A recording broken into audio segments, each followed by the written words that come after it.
1968, a young man pretending as a policeman robbed a car containing 300 million yen. He drove away and was unidentified until now.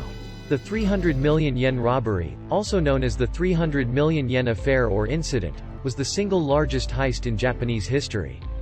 It occurred on the morning of December 10, 1968, in Tokyo, Japan. Half a century later, the case remains unsolved. On the morning of December 10, 1968, a young man in police uniform stopped his motorcycle at an intersection. A speck of snow fell from the sky. Offices and several shops have just opened. Christmas baubles look lively on sale in some stores because soon the year-end holiday will arrive. The policeman's view was sharply watched over the streets. The air was quite cold, freezing, but he seemed to be waiting for something to come from the end of the road there. No one expected what he would do because shortly after that, a criminal event that will shake Japanese history will soon occur. The threatening letter had come a few months earlier. A letter with a wording made from newspapers and magazines was intended for the bank manager of Nihon Shintaku Ginko Bank Kokubanji Branch, Tokyo. The letter went straight to the manager's house. It contained a threat of blowing up the place with dynamite if the manager did not hand over 300 million yen. The manager was shaken, scared to death. Getting such threats, the manager then reports it to the police.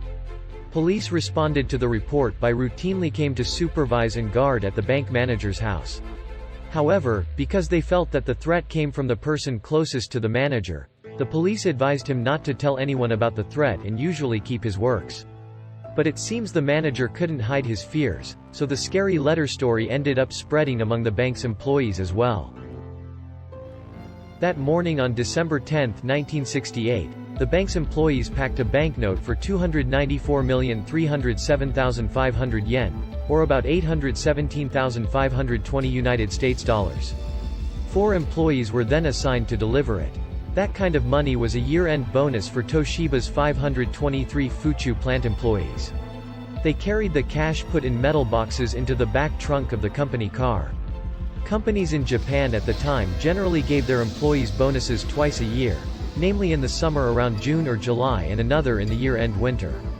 This tradition began in the Edo era, where business owners gave bonus money to employees to go to local festivals and enjoy time with their families. Every December 10, Nihon Shintaku Ginko Bank had a habit of sending year-end bonus money to Toshiba's factory in Fuchu. So on that day, they assigned 4 employees to deliver the money. Please note at that time, a bank transfer is still a relatively new concept in Japan, and sending money by cash was considered safer. However, delivering the money was tough, obviously because their manager was threatened with a bomb to pay 300 million yen before. So the employees who delivered the money were quite worried. The bank's employees started their car to deliver the money. There were no obstacles during the trip until suddenly, a motorized policeman stopped their vehicle right in Fuchu City Prison. The policeman anxiously told them that the bank manager's house had just been blown up and some people were injured, some even died. Receiving the shocking news, they became panicked. Especially the police also said that there was threat aftermath. The threat said that the criminals also had put dynamite in the cars. The police then ordered the 4 bank employees to get out of the car so he could check where the bomb was mounted. Meanwhile, the police crawled under the car to try to find the bomb. Moments later, the terrified employees noticed smoke and flames emerging under the car as the officer got out of there. The policeman yelled that the car was going to explode. He ordered them to take immediate shelter in a safe place. They rushed to the prison wall not far from there to save themselves. Meanwhile, the cop bravely returns to the car to recheck it. While behind the prison walls, they waited anxiously and fearfully if there would be a big explosion going on. The policeman was seen hunched over in the car.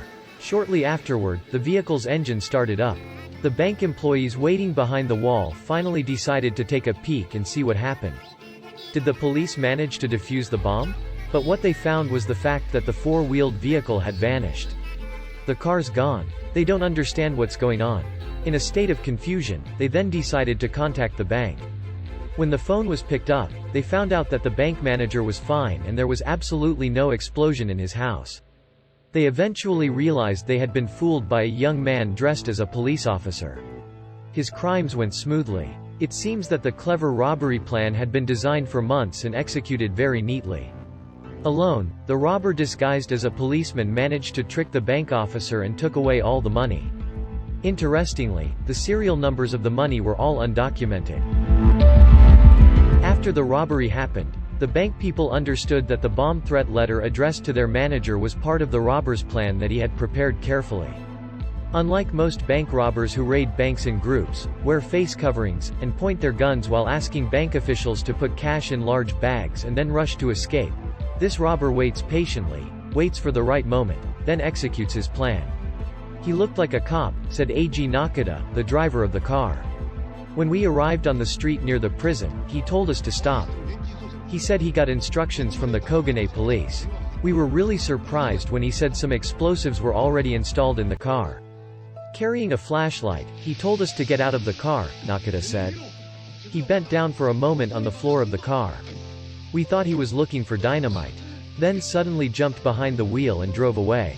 Smoke and flames coming out from under the car were also part of the plan. The smoke and flames turned out to be the result of a warning flare that the man had ignited while under the car. After successfully taking away the car along with bank money, the man then left the car in the middle of the road and moved the metal box to another vehicle that turned out to be a stolen car. Then the stolen car was again abandoned in the middle of the road, and the robber moved to another vehicle which was again a stolen car. No fewer than 120 pieces of evidence were left at the scene, including the robber's police motorcycle, which had previously been painted white. Other evidence was scattered throughout the crime scene and throughout the place where the robbers left the cars. After that, the Japanese police conducted a massive investigation to catch the robbery perpetrators who allegedly acted alone. No fewer than 170,000 police officers took to the field. A total of 780,000 montages were distributed across the country, and more than 100,000 people were on the suspect list. This investigation was the largest in Japanese history. 5 days after the violent robbery, a 19-year-old man was found dead after chugging potassium cyanide. The young man was the son of a police officer and was thought to be a robbery suspect, especially when he does not have an alibi. His death was suspected to be an act of suicide. However, the 300 million yen was not found during or after his death. He was later found not guilty, according to official police records.